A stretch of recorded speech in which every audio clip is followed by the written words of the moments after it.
Well, still trying to lure employees back. Joining me now is Buddy Foy Jr. He is owner of the Chateau on the Lake and Chateau Anna Maria, whose business is being impacted by the labor shortage, no doubt. So are you still, Buddy, having trouble getting workers?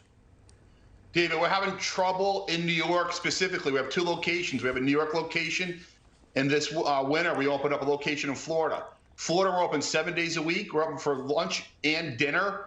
In New York, we're closed a day a week, and we can't get open for lunch because of the labor shortage. How much are you spending, not a dollar amount, but percentage-wise, how much more do you have to pay workers to lure them in, specifically in those New York locations? 25 to 30% increase in our labor rates. Wow. Well, you know, a company like Apple that has a 43% profit margin can afford to do that. They have, I suspect you don't have a 43% profit margin. David, I'm in the restaurant industry. We're lucky we get double digits. So how long can you afford to do this? You can't keep that up forever. You know, eventually it's going to hit the customer. It's going to hit the customer's wallet. And, you know, the consumer's expectations aren't coming down. The consumer's expectations are still up there. And we appreciate their business. Don't get me wrong. We're loving the fact that there's demand. But the expectations, they still want the service that was pre-pandemic. And eventually, you know, there's not a single restaurant in our town that's open 7 days a week. And this is our season. We make money. We're a tourist town. We make money during the summertime. And New York's not ending the unemployment until September. Wow. And Buddy, talk to me about the specific difference between the two states of New York and Florida, because I read a piece that was written about you talking about how you just got really fed up with New York business environment, with all the regulations and taxes and so forth, and you moved your family down to Florida, right? I mean, explain the difference between the two regulatory systems, because you still have a place in New York, but now your focus is Florida. Yeah, so we're still here in New York. We shut down New York until about 3 weeks ago, Labor Day weekend, or sorry, Memorial Day weekend.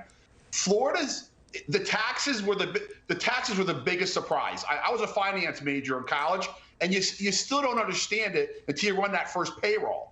And we ran that first payroll, and the lack of state tax, which also means employer tax at a state level, isn't there. It was as compared to New York. That was a dramatic savings, and it's helping us with the pandemic as we're used to managing to the New York tax rate. That's our business acumen, right? The New York structure. Yeah. In Florida, it's been very successful for us, and people started getting back to work in Florida a month ago. And if you're a politician, a month or two might not sound like a big deal. It's a month or two.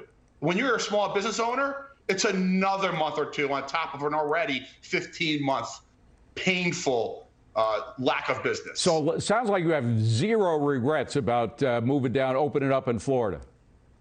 I tell you, I don't always make the smartest decisions, but that's definitely on the top of my list as the smartest decision I've ever made. How long do you think New York can go on as a state attracting businesses and allowing for new startups with an environment like this?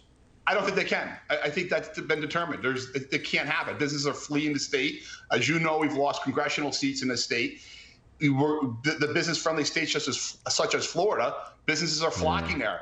I was in negotiations with 2 more locations, which we currently are.